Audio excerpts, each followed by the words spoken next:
So good morning mga kanukis, once again welcome back to my channel. This is your Albolario Jojo Siamo TV.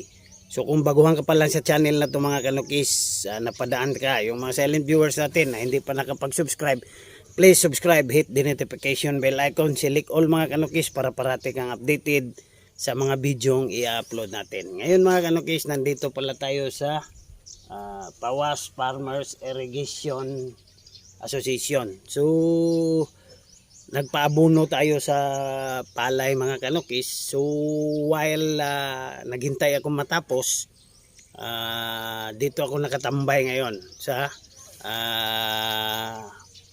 Pawas Farmers Irrigators Association mga kanukis.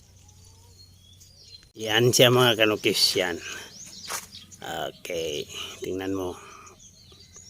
Yan. So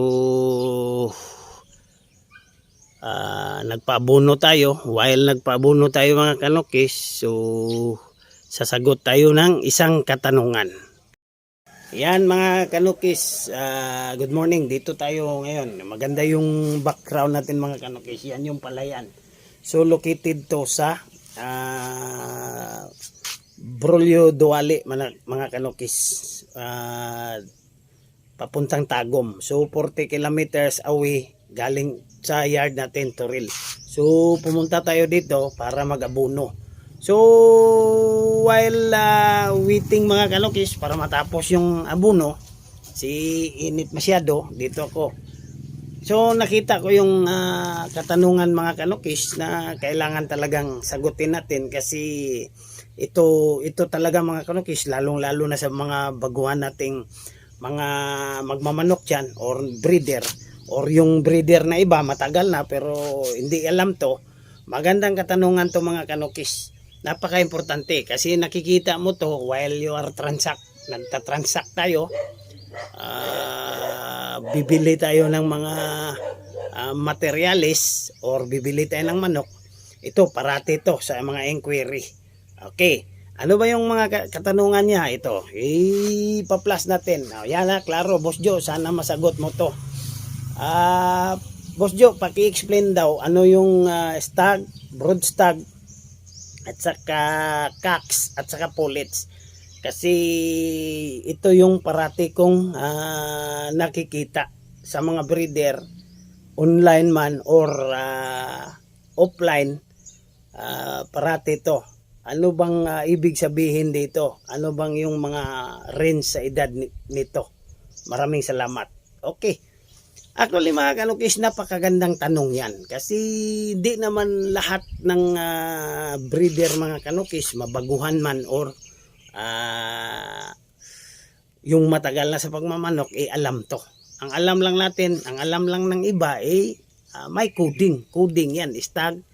Ang alam ng iba, pag stag, lalaking manok yan. Hindi nila alam kung ano talagang month or edad nila, paano sila i-determine. So yun yung maganda nito mga kanukis kasi may nag-open ng ganitong katanungan. Maganda yan mga kanukis, ganito lang, adliban lang muna natin para may idea din tayo kung saan ba talaga galing yan. Actually, ang nagpauso niyan mga kanukis, Amerikano na naman. So, American Cockers Association. So, pag sinabi natin American Cockers Association, yun yung sa mga Texas mga kanukis. Kasi sila talaga yung organized masyado na group pagdating sa mga ganitong kalakaran mga kanukis or yung mga palakasan sa pagmamanok. So, ngayon, napunta yan dito sa mga sabungero dito sa Pilipinas, sa mga cockers dito sa Pilipinas. Standardized na yan mga kanukis, stag, brood stag, at saka yung cocks, pullets.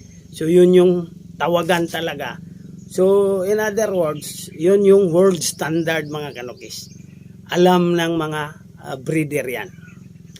Pero may kaya na topic natin to, baka hindi pa ninyo alam. Alam niyo may stag, cocks at saka pullets at saka yung brood stag, pero baka hindi niyo alam, tulad ng nagtanong, baka hindi niyo alam kung ilang month ba talaga sila, ilan yung mga edad nila, or may naka-indicate bang edad.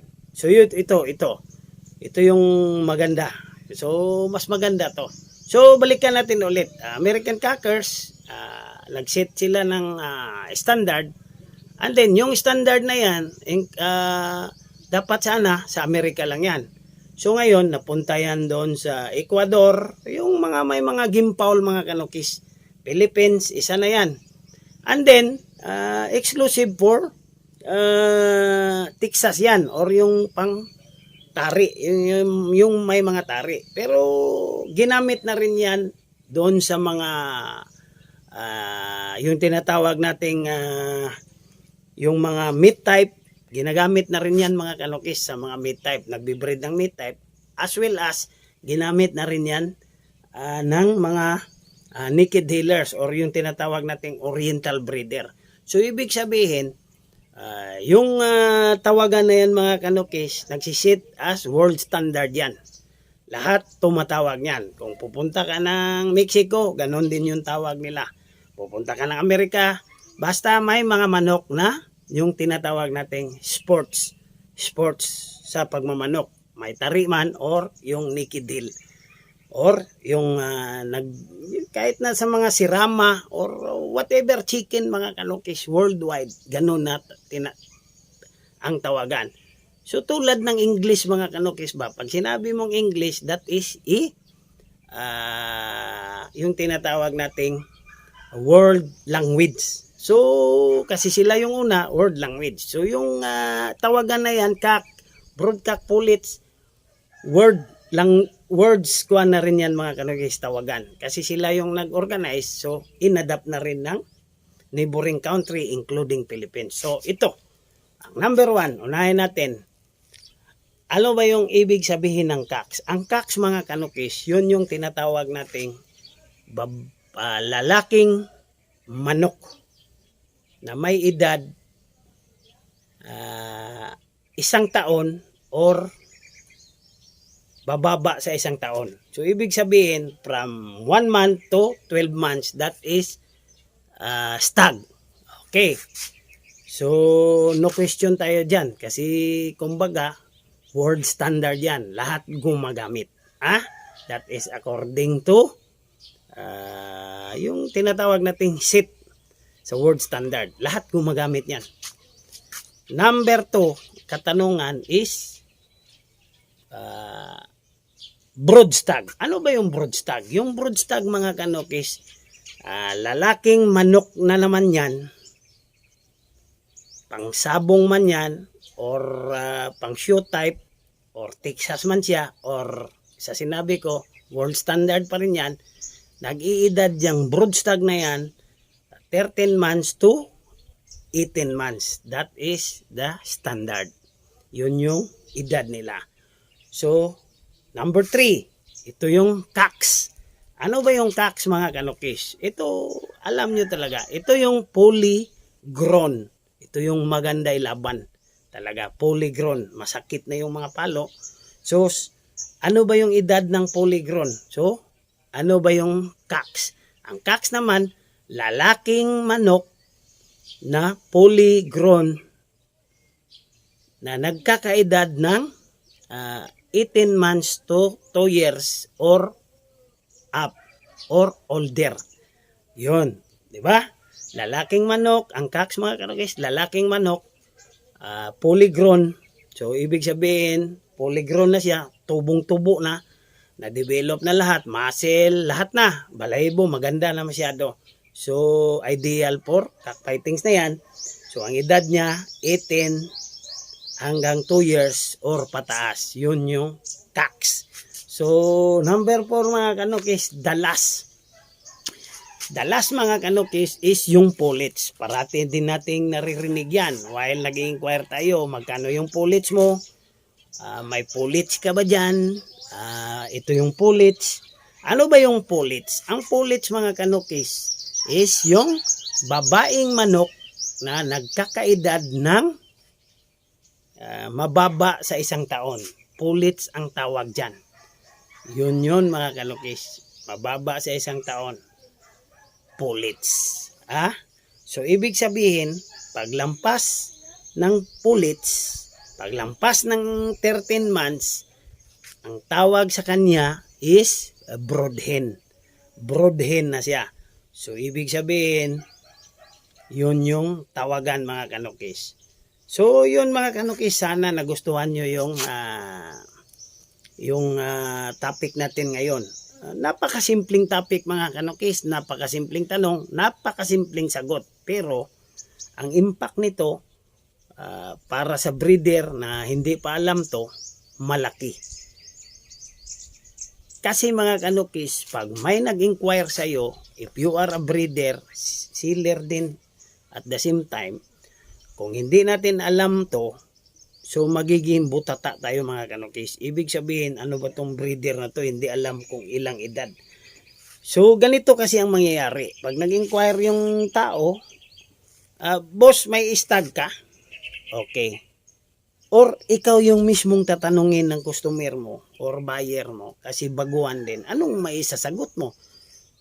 Ilan ba yung stag? Ilang taon ba yung stag? Ay, okay. Basta, walang problema yan. Karamihan kasi sasagot mga kanukis ganito. Walang problema yan. Basta lalaking manok, stag yan. Uy, ano naman yung brood stag? The same lang yan sila.